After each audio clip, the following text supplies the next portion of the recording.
এবার আঞ্চলিক প্রক্সি বাহিনী নিয়ে ইসরায়েলকে ঘিরে ফেলেছে ইরান। তেহরান থেকে একের পর এক রকেট নিক্ষেপের পাশাপাশি ইয়েমেন, লেবানন, ইরাক এবং গাজা থেকে হুমকি আসছে। ইতিমধ্যে ইয়েমেন ও গাজা থেকে রকেট নিক্ষেপ করেছে ইরানপন্থী বিভিন্ন গোষ্ঠী।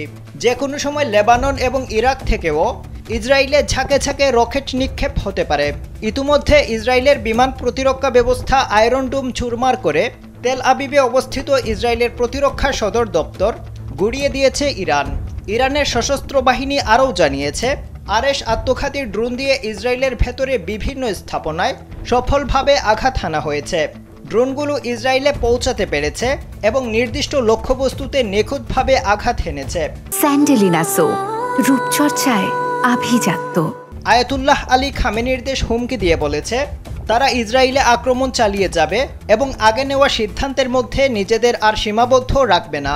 শুধু তাই নয়, ইসরায়েলকে রক্ষা করতে যুক্তরাষ্ট্র, যুক্তরাজ্য কিংবা ফ্রান্স এগিয়ে আসলে তাদেরকেও ছাড় দেওয়া হবে না।